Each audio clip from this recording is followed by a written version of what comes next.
Let me tell you about the invisible prison that you create without even realizing it.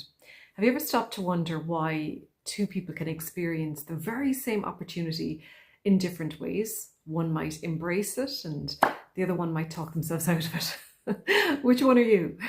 So while one person steps forward into the life they truly want, the other remains exactly where they are, even though they might desperately want to change. And for years, I believed our biggest obstacles were mainly outside of us, a lack of money, a lack of opportunity, education, the wrong circumstances, etc. But after years of working with people from all walks of life, I've come to realize, the very opposite now. Because I don't believe people are imprisoned by their circumstances anymore. I believe they're imprisoned by something invisible. And this is the prison built from the thoughts that they think, the beliefs that they have, and reliving the stories of past experiences. And those stories become accepted as the truth. And the difficult part is most people don't even know they're living from this prison. That's where I come in and tell people it's a prison. You're creating this invisible prison yourself.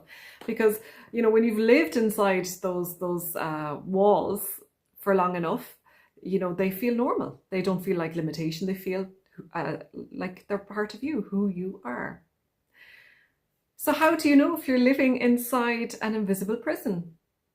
Today, I'm going to invite you to ask yourself 3 simple questions and let me know in the comments what you think. So question 1, what dream have you been putting off until you feel ready? That's a big one because so many people I work with tell themselves they'll start the business, write the book, leave the job, speak up when they feel more confident, when they feel ready.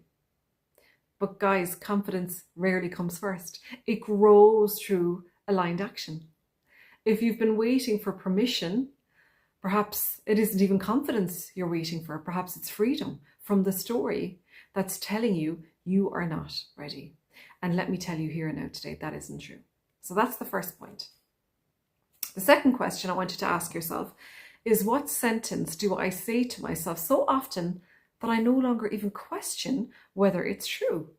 And these might encompass, I'm too old, I'm not qualified, I'm not confident.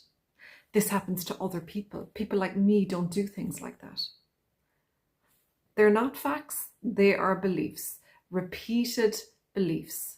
When beliefs become repeated often enough, they become the prison, the walls of our invisible prison. And the third